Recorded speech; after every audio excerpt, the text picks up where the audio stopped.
So fresh off the heels of my other iBook video, we have another one. And sorry for the angle, I just wanted to do something a little bit different. Also, it kind of flatters the neck there. But yeah, the iBook project is still on. So yeah, further on from the other video, it is now the 4th of March, and I bring you to a very wintry scene. That's my bed creaking, not my arse. Check out my icicle collection. See the sky? It just literally fades to white.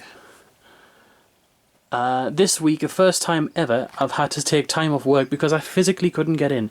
No buses were running, at least not consistently when they were. No taxis. It's just been a nightmare.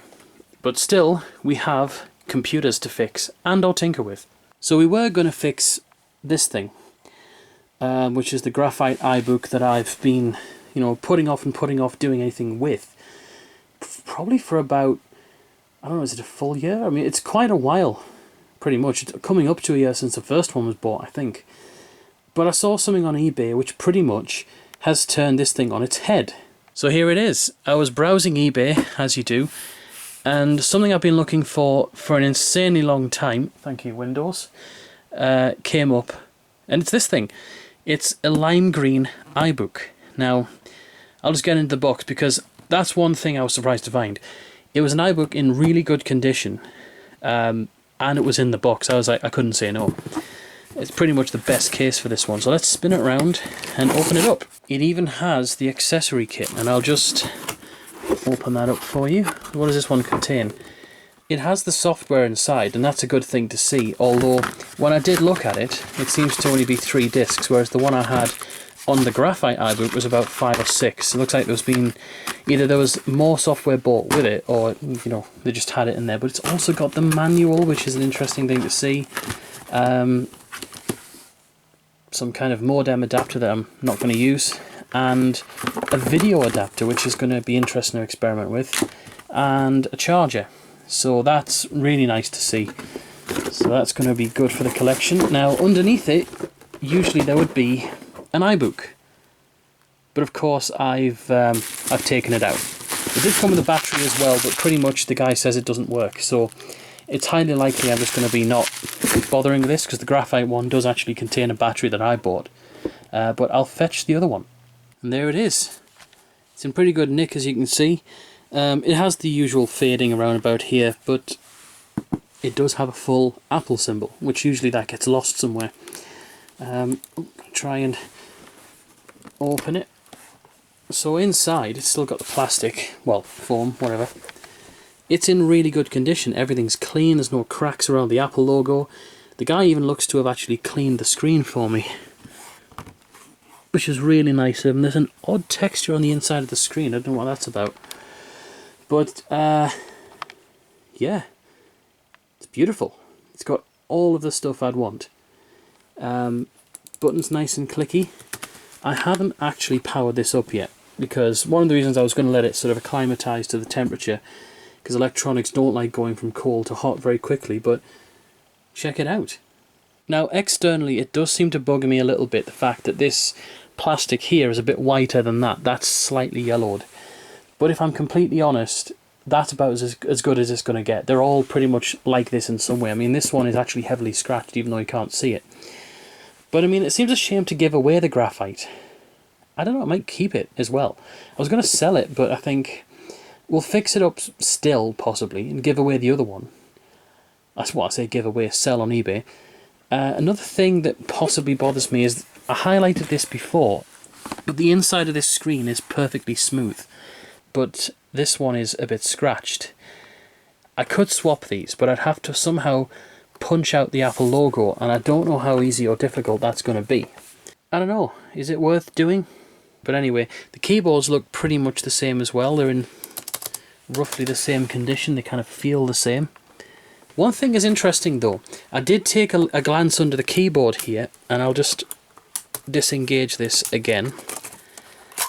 There doesn't appear to be an airport card, whereas this one I know does have it, even though it's pretty much... oh, it's pulled off a key. Hang on, I'll fix that. Whereas the other one does. It has the airport card. So I think that's probably going to be the first thing that I actually change over. I might even do that now. And after a bit of struggling, wireless card's in. I think I'll need to power this thing up because I really should have done that as soon as I got it. There might be nothing on the hard drive. From what I was looking at, I think it has 10.3 Panther on it. I don't know, let's hook it up. Okay, and 3, 2, 1. Oh, makes noises. Oh, that's a hearty little speaker, that one. Come on. Oh. Oh, we've got OS 10. Very dark OS 10. Come on, baby. Ah. Okay. John Smith. Does he have a blank password?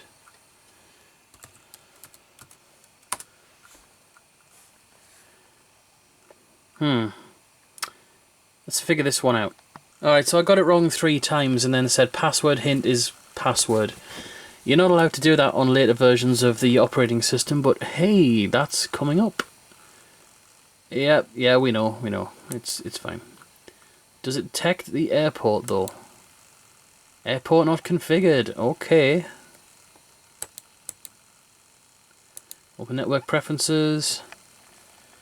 Come on, baby. I should really stop saying that. New network port has been detected. Thank you. Internal modem. God, the screen is so small. It's missing off the things on the bottom there. Alright. Configure.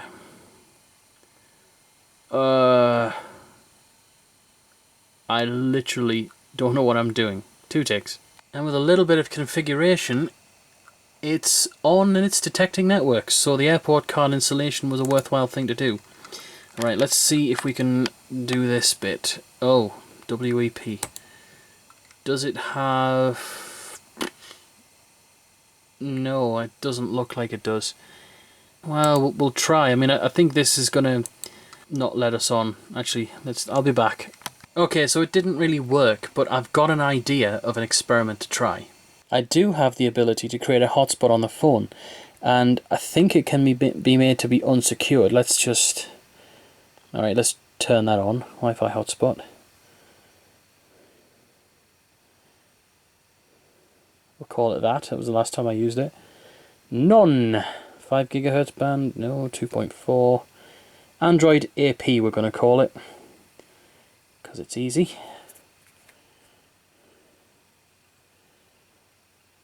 The hotspot is active. Alright, let's try that. Well, it's found it. Let's just connect to Android AP and bloody hell, it worked. It's already connected. Alright, let's try the internet. Zoom out for this one.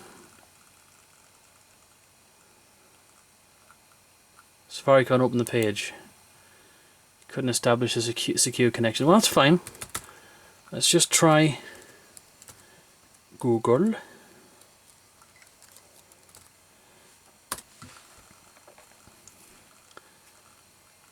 There we go. Google doesn't give a shit. There we are. There it is. It actually works. Let's try getting 10.4 Fox. Let's have a bit of a play with this. Okay, so it looks like it won't actually go to 10.4 Fox because it's 10.4 onwards, and if we have a look here, as I thought about this Mac, yeah, it's 10.3.9, so this is Panther. That's not a problem. It recommends Classilla, which is like the old one, well, older one. It's for OS 9 and early OS 10. Well, oh, okay, let's download this, see how far we get with it. Alright, then where's my download?